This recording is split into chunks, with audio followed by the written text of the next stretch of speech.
(22호) 태풍 날개, 오키나와 일본 강타. 오늘 현재 우리나라는 동해상으로부터 한반도로 뻗어있는 고기압 가장자리 영향 받으면서 전국이 지금 대체로 맑은 날씨를 보이고 있는데요. 그러나 이제 만주 쪽에 위치한 저기압이 동진하면서 그 말단 부분이 오늘 오후부터 내일 새벽까지 영향을 주면서 비는 내리지 않습니다. 그러나 점차 구름은 많은 흐린 날씨를 보이겠는데요. 그리고 내일은 현재 몽골 지방에 있는 시베리아 고기압이 남진하면서 이 고기압의 영향을 차차 받겠습니다. 그리고 일기를 보시면 필리핀 동쪽 해상으로 22호 태풍으로 발달할 것으로 보이는 열대성 저기압이 있네요. 고기압이 확장하는 축이 동쪽으로 가기 때문에 동해안 쪽은 내일 늦은 오후부터 모레 오전까지 비가 내리겠는데요. 동해안 쪽으로는 천둥 번개와 강한 월파도 예상됩니다. 주의하셨으면 좋겠고요. 예상되는 강수량은 10에서 40mm 정도 됩니다. 올해 확장하는 고기압이 대개 동편하고 있죠. 그러다 보니까 동해안 쪽으로는 고기압이 내려올 때마다 비가 산악지역으로 눈이 자주 또 많이 내리고 있는데요. 그러나 전국 대부분 지역은 이번 주말까지 계속 맑은 날씨가 이어지겠고요. 기온도 평년보다 한 2도 정도 높은 전형적인 가을 날씨가 되겠습니다. 그런데 필리핀 동쪽 해상에 있는 열대성 저기압이 태풍으로 발달할 것으로 모든 모델들이 지금 모의를 하고 있습니다.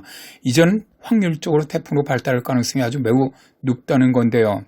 지금 우리나라 쪽으로는 차가운 공기가 남하고 있지만 서태평양 지역은 라니냐 영향으로 평년보다 해수온도가 높은 상태를 유지를 하고 있습니다. 예상되는 22호 태풍 이름은 날개로 북한에서 제출한 새의 날개를 뜻합니다.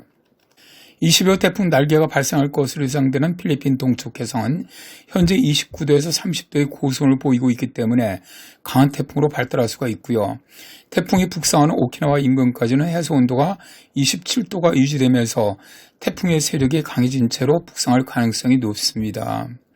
이후 이제 일본 본토에 가깝게 올라오면 북쪽의 한계와 부딪히고 또 육지와 부딪히면서 세력은 약해지겠지만 가을 태풍의 전형처럼 바람은 더 강해지고 비는 많이 내릴 가능성이 매우 높습니다. 자, 태풍을 모의하는 모델들을 한번 보시죠. 유럽중계보청의 ECMWF는 27일 오후 15시경 태풍으로 발달할 것으로 모의를 하고 있는데요. 이후 북서진에서 30일 아침에 필리핀 루손 섬에 상륙한 다음에 큰 피해를 준 후에 북진을 해서 11월 1일 아침에 대만 동쪽 해상에 근접한 후 방향을 북동진으로 바꿉니다. 2일 오전에 오키나와 동쪽 해상을 지나면서 오키나와를 강타할 것으로 보이고요. 이후 2일 오후에 규슈 카고시마 남쪽 300km 해상을 지나 3일 아침에 일본 도쿄 남쪽 150km 해상까지 진출하면서 일본 남부와 동부 지역으로 영향을 준 다음에 빠져나가는 것으로 모의를 하고 있는데요. ECMWF의 경우 필리핀, 대만, 오키나와, 일본 혼슈 지역의 동부 지역이죠. 주로 피해를 많이 줄 것으로 모의를 하고 있습니다. 미 해양대기청의 GFS는 27일 오후에 마닐라 동남쪽 한 970km 정도 해상에서 태풍으로 발달한 다음에 북서진하죠. 태풍은 점점 발달하다가 30일 오전에 방향을 북진으로 바꿉니다. 그래서 매우 강한 태풍으로 일단 발달을 하고요. 이 태풍은 1일 이 시경에 대만 동남동쪽 400km 해상에서 방향을 북동진으로 바꿉니다. 그래서 2일 아침에 오키나와 동쪽 100km 해상을 지나면서 오키나와로 일단 강타를 합니다. 그리고 이후 2일 오후에 규슈 가고시마 남쪽 500km 해상을 지나면서 혼슈 남부지방으로 비를 내리고요. 3일 새벽에 도쿄 남쪽 약 400km 해상으로 진출하면서 북동진하는 것으로 모의를 하고 있네요. GPS 모델처럼 이동을 한다면 오키나와는 태풍이 강타하는 지역이 되겠고요. 일본 남부와 동부지방으로 많은 비를 내릴 것으로 예상이 됩니다. 캐나다 기상청의 CMC는 27일 오후에 마닐라 남동쪽 1050km 해상에서 태풍으로 발달한 후에 북북서진하다가 31일 새벽에 방향을 북동진으로 바꿉니다.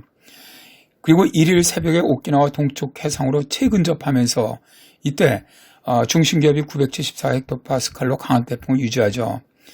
그리고 이때 오키나와를 아주 강타하는 형태가 되고요.